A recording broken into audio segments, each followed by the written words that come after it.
Hi guys, welcome back to my channel. நம்ம இன்னைக்கு ரெண்டாவது வீடியோ நம்ம என்ன கான்செப்ட் பார்க்க போகிறோம் அப்படின்னு பார்த்தீங்கன்னா, software testing life cycle. So அதே மாதிரி சாஃப்ட்வேர் டெவலப்மெண்ட் லைஃப் சைக்கிள்னு ஒன்று இருக்குது. அதை விட உங்களுக்கு முக்கியமாக தெரிஞ்சுக்க வேண்டியது software testing life cycle. So இப்போ இந்த வீடியோவில் நான் அதை பற்றி சொல்கிறேன். நெக்ஸ்ட் வீடியோவில் வந்து சாஃப்ட்வேர் டெவலப்மெண்ட் லைஃப் சைக்கிள் அப்படின்னா என்னங்கிறத நம்ம பார்ப்போம். ஸோ வீடியோவை கண்டினியூஸாக ஃபாலோ பண்ணுறவங்களுக்கு தெரியும். நம்ம ஆல்ரெடி இந்த ரெக்குயர்மெண்ட் அனலைசிஸ்னா என்ன, டெஸ்ட் பிளானிங் என்ன, டெஸ்ட் கேஸ் டெவலப்மெண்ட் என்ன, டெஸ்ட் என்விரான்மெண்ட் செட்டப் என்ன, டெஸ்ட் எக்ஸிக்யூஷன், டெஸ்ட் க்ளோசர், இந்த கான்செப்ட் எல்லாமே என்னோட வீடியோவோட ஸ்டார்டிங்லேயே நம்ம பேசியிருப்போம். ஸோ இது ரொம்ப முக்கியமான கான்செப்ட். சொல்லப்போனால் இந்த கான்செப்ட் எடுத்து நான் முன்னாடியே சொல்லியிருந்துருக்கணும். நான் இப்போ உங்களுக்கு இதெல்லாம் தெரிஞ்சதுக்கப்புறம் சொன்னால் நல்லா இருக்குங்கிறதுக்காக இவ்வளோ நாள் வச்சுட்டு நான் இப்போ உங்களுக்கு சொல்கிறேன். So SDLC. ஸோ எஸ்டிஎல்சினா சாஃப்ட்வேர் டெஸ்டிங் லைஃப் சைக்கிள். நீங்கள் ஒரு டெஸ்டர்னா இந்த இந்த உங்களோட day to day life and day to day ஒர்க்கில் வந்து இந்த எல்லா ப்ராசஸையுமே நீங்கள் மீட் பண்ணி தான் உங்களோட ஒர்க் அண்ட் இதெல்லாம் இருக்கும். ஸோ நம்ம ஒரு ஒர்க்குக்கு போகிறோன்னா அந்த ஒர்க்குக்குன்னு ஒரு பிரின்சிபல் இருக்கும்ல. ஸோ அந்த பிரின்சிபல் தான் இது. நீங்கள் டெஸ்டர்னா உங்களோட ஒர்க் வந்து இதை பேஸ் பண்ணி தான் இருக்கும். ஸோ இப்போ டிரைவர்னா காலைல டிரைவிங் ஓகே எடுத்து காரை ஆன் பண்ணி சவாரி எடுத்துகிட்டு திரும்பி வந்து க்ளோஸ் பண்ணுறாருல. ஸோ அந்த மாதிரி நம்மளுக்கு இதுதான். ஸோ ரெக்குயர்மெண்ட் அனலைசிஸ்னு என்னென்னா பார்த்தீங்கன்னா, இதை வந்து ரொம்ப டைம் பண்ண தேவையில்லை. ரெக்குயர்மெண்ட் அனலைசிஸ்னால் என்னன்னு தெரிஞ்சுக்கிட்டா போதும். இப்போது ஒரு புதுசாக ஒரு கிளைண்ட் வந்து நம்ம கம்பெனிக்கு வரான். ஈவன் நம்ம ப்ராடக்ட் பேஸாக இருக்கும், ஒரு சர்வீஸ் பேஸாக இருக்கும். நம்மள்ட்ட வந்து அவன் வரான். நம்மள்ட்ட அந்த கிளைண்ட் வரான். அவனோட ஃபீச்சர் வந்து சொல்கிறான், எனக்கு இதெல்லாம் வேணும் அப்படின்னு அவன் கேட்குறான். அப்படின்னு கேட்கும்போது நீங்கள் என்ன பண்ணுறீங்க, விச் மீன்ஸ் இதில் வந்து ஜூனியர் லெவல்ஸ் அந்த மாதிரி டெஸ்டர்ஸ் யாருமே இருக்க மாட்டாங்க. இருக்கிறதெல்லாம் பெரிய பெரிய ஆளுங்க and even manager R senior level manager, senior level tester அந்த மாதிரி இருக்கவங்க தான் இந்த மீட்டிங்லலாம் இருப்பாங்க. ஸோ அவங்க என்ன பண்ணுவாங்கன்னா, ஸ்டடி பண்ணுவாங்க. ஸோ இந்த ஃபீச்சர் வந்து இவ்வளோ இருக்குது, இது ஃபங்க்ஷனல் ரெக்குயர்மெண்ட்டா, நான் ஃபங்க்ஷனல் ரெக்குயர்மெண்ட்டா அப்படின்னு ஸ்டடி பண்ணுவாங்க. இதில் என்ன டெஸ்ட் பண்ணலாம், என்ன டெஸ்ட் பண்ண முடியாதுங்கிறத பார்ப்பாங்க. அண்ட் வந்து ஆட்டோமேஷன் பண்ண முடியுமா அப்படின்னு பார்ப்பாங்க. அண்ட் வந்து இதுக்கு வந்து இவ்வளோ நாள் ஆகுங்கிற மாதிரி கால்குலேட் பண்ணுவாங்க. அண்ட் அவங்களோட கிளியராக ஆம்பிஷன் என்ன, கோல் என்ன, ஸ்கோப் என்ன, இது என்ன ஆகுங்கிறத இந்த ரெக்குயர்மெண்ட் அனலைசிஸில் இந்த மீட்டிங்கில் வந்து பண்ணுவாங்க. ஸோ இது மீட்டிங் மாதிரி நடக்கும். இதில் இருக்கவங்களாம் கொஞ்சம் பெரிய ஆளாக இருப்பாங்க. அந்த ஆஃபீஸில் இருக்க பெரிய ஆளுங்க எல்லாமே இதில் இருப்பாங்க. ஸோ இதில் ஜூனியர் லெவல் டெஸ்டர் யார், மீடியம் லெவல் டெஸ்டர் யாரும் இருக்க மாட்டாங்க. முக்கியமான ஆள் இருப்பாங்க, இருந்துட்டு அதை பண்ணுவாங்க. ஸோ ரியல் எக்ஸாம்பிள் பார்த்தீங்கன்னா, இப்போ வந்து நம்ம ஒரு பிரியாணி பண்ணணும் பிளான் பண்ணிட்டோம். ஸோ நம்ம பிரியாணி பண்ணணும் பிளான் பண்ணிட்டோம். அது உடனே நம்ம மைண்டில் என்னென்ன வரும், இதுக்கு என்னென்ன தேவைப்படும், அண்ட் எவ்வளோ பேருக்கு பண்ணணும், ஏதாவது ஐட்டம் மிஸ் பண்ணிட்டோமா, ப்ரிப்பேர் பண்ணும்போது ஏதாவது மிஸ் பண்ணிட்டோமா, அண்ட் ஈஸியான முறையில் குக் பண்ண முடியுமா, இந்த மாதிரி எல்லாமே அனலைஸ் பண்ணுவோம்ல. அதுதான் ரெக்குயர்மெண்ட் அனலைஸ்.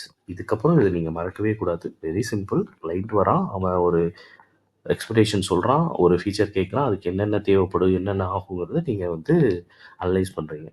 செகண்ட் வந்து டெஸ்ட் 2வது பேஸ் வந்து பார்த்தீங்கன்னா டெஸ்ட் பிளான். ஸோ டெஸ்ட் பிளானிங்னா என்னன்னு பார்த்தீங்கன்னா, நம்ம ஒரு பசங்களா சேர்ந்து பாய்ஸ் ட்ரிப்பு போடுறோம். ஓகேவா? நம்ம போகிற ட்ரிப் எப்பவுமே போமாட்டோம். அதை விட்டுருவோம். சரி, நம்ம ஒரு பிளான் போடுவோம்ல. ட்ரிப்பு மட்டும் பிளான் தான் போடுவோம். ஆனால் அதை ஃபாலோ பண்ண மாட்டோம் கரெக்டாக. அந்த மாதிரி பிளான் பண்ணும்போது, மச்சான் ஃபஸ்ட்டு எங்கே போகலான்டா, எங்கே போகலான்னு இது ஃபிக்ஸ் ஆனதுக்கப்புறம் எவ்வளோ பட்ஜெட் ஆகும், யார் யார் வரா, எதில் போகிறோம், அண்ட் வந்து அங்கே போயிட்டு ஏதாவது பிளான் சொதப்பிச்சுன்னா அதுக்கு ஒரு பேக்கப் பிளான் வச்சுருப்போம்ல. விச் மீன்ஸ் ஏதாவது ஸ்டே பண்ண போவோம், அங்கே பேக்கப்பை அந்த ஸ்டே ஆகலைன்னா வேறு எங்கேயாவது போகணும். ஸோ எல்லா இடமும் நம்ம பிளான் பண்ணி வச்சுருப்போம்ல. இதுதான் டெஸ்ட் பிளான். இதுக்கப்புறம் இதை நீங்கள் மறக்கவே கூடாது. இது உங்களோட மைண்டில் செட் ஆயிடணும். டெஸ்ட் பிளான்லாம் ஒன்றும் இல்லை. நம்ம போகும்போது ட்ரிப்புக்கு போகும்போது என்னென்ன தேவைப்படுங்கிறத பிளான் பண்ணி வைக்கிறோம். அனலைஸ்னால் என்னன்னு பண்ணுறோன்னா, அனலைஸ்ன்னு வந்து ஒரு விச் மீன்ஸ் ரெண்டையும் குழப்பிக்காதீங்க. அனலைஸில் ஒரு ரெக்குயர்மெண்ட் வருது, அந்த ரெக்குயர்மெண்ட்டுக்கு என்னென்ன தேவைப்படுது அப்படின்னு நீங்கள் பார்க்க போகிறீங்க. இதில் வந்து டெஸ்டர் இன்க்ளூட் ஆக மாட்டாங்க. பெரிய லெவலில் இருக்கவங்க பண்ணுவாங்க. இது வந்து டெஸ்டிங் பார்ட். நம்ம ஏரியாவில் பண்ணும்போது நம்மளுக்கு ஒர்க் பண்ணுறதுக்கு என்னென்ன தேவைப்படுங்கிறத நீங்கள் பிளான் பண்ணி முன்னாடியே சொல்லி வச்சுக்கிறீங்க. ஸோ அவ்வளோதான், சிம்பிள். யா டெஸ்ட் ஸ்ட்ராட்டஜினா நீங்கள் என்ன மாதிரி டெஸ்டிங் பண்ண போகிறீங்க, அதோட அப்ஜெக்டிவ் என்ன, அதோட ஸ்கோப் என்ன, எப்போ ஸ்டார்ட் பண்ணணும், எப்போ முடிக்கணும், என்னென்ன டூல்லாம் யூஸ் பண்ண போகிறோம், இதோட ரிஸ்க் என்னங்கிற எல்லா டீட்டெயிலையுமே நீங்கள் வந்து பண்ணுறது தான் டெஸ்ட் பிளான். கரெக்டாக? இது உங்களுக்கு கிளியராக புரியுதா? இதில் வந்து என்ன இருப்போம்னா, மேனேஜர்ஸ் இருப்பாங்க, டெஸ்ட் லீடு இருப்பாங்க, உங்கள் சீனியர் டெஸ்டர்ஸ்லாம் இருப்பாங்க. ஸோ இதுதான் டெஸ்ட் பிளான். உங்களுக்கு இது 2ம் ஈஸியா புரிஞ்சிருக்கும்னு நெனைக்கிறேன். Test case development. இப்போ நீங்க பிளான் பண்ணிட்டீங்க, எல்லாமே பண்ணிட்டீங்க. டெவலப் ஸோ அனலைஸ் முடிஞ்சிருச்சு, டெஸ்ட் பிளானிங் முடிஞ்சிருச்சு. இப்போ ஒரு ஃபீச்சர் வந்துருச்சு. அத டெவலப்பர் வந்து எப்படி டெவலப் பண்ணலாங்கிற பெர்ஸ்பெக்டிவ்ல அவங்க வொர்க் பண்ணுவாங்க. டெஸ்டர் எப்படி என்ன பண்ணுவாங்கன்னா, இப்ப அந்த ஃபீச்சர பொறுத்தளவு where is this test case development. அந்த ஃபீச்சர்ல இருக்கிறத வச்சு இதெல்லாம் கிரியேட் பண்ணுவாங்க. அந்த ஃபீச்சர்ஸ் எப்படி ஒர்க் ஆகும், என்ன மாரி ஒர்க் ஆகும். Let's say real life example பாருங்க. இப்போ அந்த ஃபீச்சர் வருது. அந்த ஃபீச்சர்ல வந்து டெஸ்ட் கேஸ் டெவலப் பண்றீங்க. டெஸ்ட் சினாரியோஸ் எழுதுறீங்க. ஆ இப்போ வந்து ஒரு கிளையண்ட் வந்து கேட்குறான். எனக்கு வந்து நான் ஆ லேப்டாப்ப வந்து விச் மீன்ஸ் அந்த அப்ளிகேஷன்ல ஆன்னு ஒரு ஃபீச்சர் வேணும். ஆஃப்ங்கிற ஒரு ஃபீச்சர் வேணும். ஆன் பண்ணா சிஸ்டம் ஆஃப் ஆகணும். விச் மீன்ஸ் அந்த அப்ளிகேஷன் வந்து ஆஃப் ஆகணும். ஆஃப் பண்ணா சாரி ஐ திங்க் நான் குழப்புறேன்னு நினைக்கிறேன். அதாவது ஒரு ஃபீச்சர் இருக்கு ஆன் ஆஃப்னு. அந்த ஆன் பண்ணா அப்ளிகேஷன் ஆன் ஆகணும். ஆஃப் பண்ணா அப்ளிகேஷன் ஆஃப் ஆகணும். இதுதான் ஃபீச்சர். ஸோ இந்த இடத்துல நீங்க டெஸ்ட் கேஸ் டெவலப் பண்ணும்போது என்ன பண்ணுவீங்க?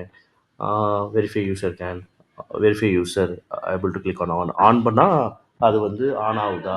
ஆஃப் பண்ணா ஆஃப் ஆகுதாங்கிற மாரி டெஸ்ட் கேஸ்லாம் நீங்க எழுதுவீங்க. கரெக்ட்டா? எழுதி முடிச்சதுக்கப்புறமும் என்ன எழுதுவீங்க? ஆஃப் பண்ணிட்டா சிஸ்டம் ஆன் ஆகுதா? ஆன் பண்ணிட்டா ஆஃப் ஆகுதா? இந்த மாரி நெகட்டிவ் சினாரியோஸும் எழுதுவீங்க. கரெக்ட்டா? ஸோ இந்த மாரி பண்றது தான் test case development. Prepare the test case for all the scenarios. Positive, negative, edge case எல்லாத்தையுமே உங்களுக்கு என்னென்னலாம் அந்த ஃபியூச்சரை பற்றி தோணுதோ எல்லாத்தையுமே நீங்கள் எழுதுவீங்க. ஒன்று விடாமல் எழுதுவீங்க. அதுக்கு என்னென்ன டேட்டா தேவைப்படுது அதையுமே வச்சுக்கிட்டு ரிவ்யூ நீங்கள் எழுதி முடிச்சதுலாம் வந்து நீங்கள் ரிவ்யூ வாங்குவீங்க. ஓகே நான் இதை மட்டும் தான் எக்ஸிக்யூட் பண்ண போகிறேன் அப்படின்ட்டு ரிவ்யூ வாங்குவீங்க. ரிவ்யூ அப்ரூவ் ஆனதுக்கப்புறம் என்ன பண்ணுவீங்கன்னா நெக்ஸ்ட் ஸ்டேஜ் வந்து டெஸ்ட் என்விரான்மெண்ட் செட்டப். அதாவது இது வந்து டெஸ்டிங் நம்மளுக்கு டெஸ்டிங் வரதுக்கு முன்னாடி இப்போது டெவலப்பர் வந்து அந்த ஃபீச்சரை டெவலப் பண்ணிட்டாரு. டெவலப் பண்ணதுக்கு அப்புறம் டெஸ்ட் என்விரான்மெண்ட் செட்டப்னு ஒன்று இருக்கும். அதில் அவர் டெவலப் பண்ணதை அவர் வந்து புஷ் பண்ணி பார்ப்பார். அதாவது நான் ஆல்ரெடி உங்களுக்கு நான் சொல்லியிருக்கேன். ஒரு EXE ஃபைலாக இருக்கும். அதை நம்மளுக்கு ஆக்சஸ் பண்ணணும்னா அதை வந்து சர்வரு, டேட்டா பேஸு எல்லாத்துலேயும் வந்து லைவுக்கு வர்றதுக்காக இது பண்ணுவாங்க. அது மாதிரிலாம் பண்ணுதான்னு லெட்ஸே ஸோ இப்போ நம்ம குக் பண்ண போகிறோம். குக் பண்ணுறதுக்கு ஸ்டார்ட் பண்ண போகிறோம். குக் பண்ண ஸ்டார்ட்றதுக்கு முன்னாடி என்விரான்மெண்ட் வேணும்ல. என்னென்ன வேணும்? ஸ்டவ் வேணும், கேஸ் வேணும், அந்த இன்க்ரீடியன்ட்ஸ்லாம் வேணும்ல. ஸோ அந்த நீடுலாம் வந்து டெஸ்ட் என்விரான்மெண்ட் செட்டப். ஸோ இந்த செட்டப்லாம் இருக்கா? இந்த செட்டப்லாம் இதெல்லாம் ப்ரிப்பேர் பண்ணி வச்சுட்டா தான் இந்த அப்ளிகேஷன் டெவலப் பண்ண முடியும். டெவலப் பண்ணா தான் நம்மளால டெஸ்ட் பண்ண முடியும். ஸோ அதுதான் டெஸ்ட் என்விரான்மெண்ட் டெஸ்ட். அடுத்த டெஸ்ட் எக்ஸிக்யூஷன்னா நீங்கள் ஆல்ரெடி டெஸ்ட் சினாரியோஸ் எழுதிட்டீங்க. உங்களுக்கு ஒரு ஃபீச்சருக்கு நீங்கள் தோன்ற லெவலுக்கு ஏற்ற மாதிரி எல்லா சினாரியோவும் எழுதிட்டீங்க. இப்போது ஒரு ஏரியாவிலேருந்து இன்னொரு ஏரியாவுக்கு போகிறோன்னு வச்சுக்கோங்களேன். ஒரே ரூட்டை ஃபாலோ பண்ணுவீங்க அப்படி கிடையாது. இன்னொரு ரூட்டில் போவோம். நிறைய ரூட்ஸ் இருக்கும்ல அந்த ஏரியாவை போய் ரீச் பண்ணுறதுக்கு. அந்த மாதிரி நீங்கள் டெஸ்ட் கேஸ் எழுதிடுவீங்க இந்த ஃபங்க்ஷனாலிட்டியை. ஒவ்வொருத்தவங்களுக்கும் ஒவ்வொரு லாஜிக் திங்க் இருக்கும் கரெக்டாக. அதுக்கேற்ற மாதிரி நம்ம எழுதிடுவோம். எழுதுனதை வச்சு நம்ம எக்ஸிக்யூட் பண்ணுவோம். அந்த டெஸ்ட் கேஸை எக்ஸிக்யூட் பண்ணுவோம். ஏதாவது இஷ்யூ இருந்துச்சுன்னா லாக் ஐடென்டிஃபை பண்ணிவிட்டு நம்ம பக்கு வந்து ஜீரால கிரியேட் பண்ணுவோம், அசூரில் கிரியேட் பண்ணுவோம். பக்கு கிரியேட் பண்ணிவிட்டு நம்ம அசைன் பண்ணுவோம். ஆல்ரெடி நான் இதை பற்றி டீட்டெயிலாக நான் சொல்லியிருக்கேன் கரெக்டாக. அதை நீங்கள் வீடியோ பாருங்கள் உங்களுக்கு புரியும். அதை ரீடெஸ்ட் பண்ணுவோம், ரெக்ரெஷன் டெஸ்டிங் பண்ணுவோம், ரிசல்ட் அப்டேட் பண்ணுவோம். இது உங்களுக்கு சும்மா ரியல் டைம் எக்ஸாம்பிளுக்காக போட்டேன். இதை நீங்கள் பார்த்தீங்கன்னாவே உங்களுக்கு புரியும். ஸோ இப்போது குக் பண்ணி முடிச்சிட்டோம். குக் பண்ணி முடிச்சதுக்கப்புறம் என்ன பண்ண போகிறோம்? குக்கிங் நல்லா இருக்கான்னு பார்க்க போகிறோம். அதில் உப்பு அதிகமாக இருக்கான்னு செக் பண்ணி பார்ப்போம். தண்ணி கரெக்டாக இருக்கான்னு செக் பண்ணி பார்ப்போம். கரெக்டாக? ஸோ அதுதான் டெஸ்டிங். டெஸ்ட் க்ளோசர்னா என்னன்னு பார்த்தீங்கன்னா, இது ரொம்ப முக்கியமானது. ஸோ இப்போ நீங்கள் உங்கள் காலேஜில் வந்து ஒரு ப்ராஜெக்ட் பண்ணுறீங்கன்னு வச்சுக்கோங்க. நீங்கள் ப்ராஜெக்ட் பண்ணி முடிச்சிட்டீங்க. இது நீங்கள் வந்து உங்களோட ஃபைனல் ரிப்போர்ட்டை வந்து ப்ரெசன்டேஷன் பண்ணிட்டீங்க, கொடுக்குறீங்க. ஆல் த டாக்குமெண்ட் கொடுத்துறீங்க. நம்மளுக்கு வந்து அந்த க்ளோசரில் நம்மளுக்கு ஒன்று கிடைக்கும்ல. நம்ம ப்ரொஃபஸர்கிட்டேருந்து, "தம்பி இதை கொஞ்சம் நீ பெட்டராக பண்ணணும். இதை கொஞ்சம் இம்ப்ரூவ் பண்ணணும். அது பண்ணணும், இது பண்ணணும்." ஸோ அது எல்லாத்தையுமே இந்த டெஸ்ட் க்ளோசர் மூலியமாக நம்மளுக்கு தரும். இத்தனை பர்சன்டேஜ் முடிச்சிட்டோம், இன்னும் இந்த பர்சன்டேஜ் முடியல. இப்போ 100% வச்சுக்கோங்களேன் டெஸ்ட் கேஸு. அதில் நீங்கள் வந்து ஒரு 50% முடிச்சிங்கன்னா 50% பேலன்ஸ் இருக்கும் கரெக்டாக? ஸோ என்னென்ன மிஸ் பண்ணியிருக்கீங்க, எவ்வளோ இஷ்யூ வந்திருக்கு, எவ்வளோ ரீடெஸ்ட் பண்ணியிருக்கீங்க, எல்லா டீட்டெயிலும் உங்களுக்கு இந்த டெஸ்ட் க்ளோஷரில் வந்துடும். ஸோ இது முக்கியமானது. So prepare the test summary report. அதாவது நீங்கள் என்னென்ன பண்ணியிருக்கீங்க, என்ன பண்ணணும், எது பேலன்ஸ் இருக்குது அப்படிங்கிறது.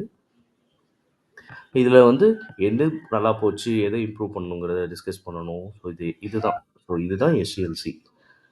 இதை நீங்கள் தெரிஞ்சுக்க வேண்டியது ரொம்ப சிம்பிளானது தான். ரொம்ப போட்டு கன்ஃபியூஷன் பண்ண தேவையில்ல. ரெக்குயர்மெண்ட் அனலைஸ்னால் நம்மளுக்கு என்னென்ன தேவை, பிளான் பண்ணுறது. ஸோ ஓவரால் பிளான் பண்ணுறது, எவ்வளோ நாளாகும், இது ஃபங்க்ஷனலாக நான் ஃபங்க்ஷனலாக, அண்ட் வந்து இதெல்லாம் ஆட்டோமேஷன் பண்ண முடியுமா, என்னென்னலாம் அனலைஸ் பண்ணுவோம்ல. நம்ம ஒரு வீடு கட்ட போகிறோம்னா நம்மளுக்கு என்னென்ன வேணுங்கிறத அனலைஸ் பண்ணுவோம் கரெக்டாக, அமௌண்ட். அதுதான் ரெக்குயர்மெண்ட் அனலைஸ். டெஸ்ட் பிளான்லாம் நம்ம இன்ஜினியர்கிட்ட போயிட்டு எங்களுக்கு வீடு கட்டுறதுக்கான பிளான் கொடுங்கன்னு சொல்லுவோம்ல, அதுதான் test plan. Test case develop பண்ணால் நம்ம வந்து நம்மளே அவங்களா ஒரு டெஸ்ட் கொடுத்துருப்பாங்க, அதை வச்சு நம்ம இப்படிலாம் பண்ணி பார்க்கலாம் நம்ம ட்ரை பண்ணுவோம்ல, அதுதான் test case development. Test case டெவலப்மெண்ட்னு உங்களுக்கு டெக்னிக்கலாக சொல்லணும்னா உங்களுக்கு ஃபீச்சர் என்னன்னு தெரிஞ்சிச்சு, அந்த ஃபீச்சருக்கு எந்தெந்த முறையிலலாம் அந்த ஃபீச்சரை டெஸ்ட் பண்ணலாம் டெஸ்ட் கேஸ் டெவலப்மெண்ட் பண்ணுறீங்க. டெஸ்ட் என்விரான்மெண்ட் செட்டப்னா மோஸ்ட்லி டெஸ்டர் பண்ண மாட்டாங்க. அந்த செட்டப்பை கிரியேட் பண்ணுறதுக்காக சில டீம் இருக்கும், கான்ஃபிகரேஷன் டீம் இருக்கும், டெவாப்ஸ் இருக்கும், அதுக்குன்னே இன்ஜினியர் இருப்பாங்க. அந்த செட்டப்பை வந்து அவங்க வந்து டெவலப் பண்ணிடுவாங்க. அதில் போயிட்டு ஒரு ஸ்மோக் டெஸ்ட் பண்ணுவீங்க. அதுதான் நம்ம பண்ண போகிறோம். டெஸ்ட் எக்ஸிக்யூஷன்னா நீங்கள் ஆல்ரெடி கிரியேட் பண்ணி வச்சிருந்த டெஸ்ட் கேஸை எக்ஸிக்யூட் பண்ணி பார்க்குறீங்க, எவ்வளோ ஒர்க் ஆகிருக்கு இதெல்லாம் பண்ணிட்டு லாக் கிரியேட் பண்ணுறீங்க. டெஸ்ட் க்ளோஷர்னால் ஒரு ஃபைனல் ரிப்போர்ட் கொடுக்குறீங்க, அதுதான் டெஸ்ட் க்ளோஷர். உங்களுக்கு புரிஞ்சிருக்கும்னு நம்புகிறேன். நெக்ஸ்ட் வீடியோவில் நம்ம வந்து எஸ்டிஎல்சிங்கிறத பார்த்துருவோம். அது ரொம்ப டீட்டெயிலாக போக தேவையில்லை. இது மட்டும் நீங்கள் உங்கள் மெமரியில் வச்சுக்கோங்க. And bye guys. நான் வந்து நெக்ஸ்ட் வீடியோ நான் அப்லோட் பண்ணுறேன். அண்ட் என்னோடய வீடியோஸ் வந்து ஹெல்ப் ஆகும்னு நினச்சிங்கன்னா என்னோடய வீடியோவில் உங்கள் ஃப்ரெண்ட்ஸ் அண்ட் ஃபேமிலி இருக்க எல்லாத்துக்கும் ஷேர் பண்ணுங்கள், அவங்களையும் சப்ஸ்கிரைப் பண்ண சொல்லுங்கள். நம்ம இன்னும் இந்த கான்செப்ட் முடிச்சுட்டு நம்ம சீக்கிரமாகவே ஆட்டோமேஷன்ஸ் ஓப்பன் பண்ணுவோம். உங்களுக்கு ஆட்டோமேஷனில் என்ன type of automation so upload பண்ணணும்னு சொல்லுங்கள். வெப் ஆட்டோமேஷன் இருக்குது, மொபைல் ஆட்டோமேஷன் இருக்குது, ஏபிஐ இருக்குது. வெப் எடுத்துக்கிட்டிங்கன்னா அதில் Selenium, Cypress, Playwright so இவ்வளோ இருக்குது. இதில் எது பண்ணணும்னு சொன்னீங்கன்னா நான் அதை ஃபோக்கஸ் பண்ணுவேன். ஓகேங்களா? நம்ம நெக்ஸ்ட் வீடியோவில் பார்ப்போம். Bye guys.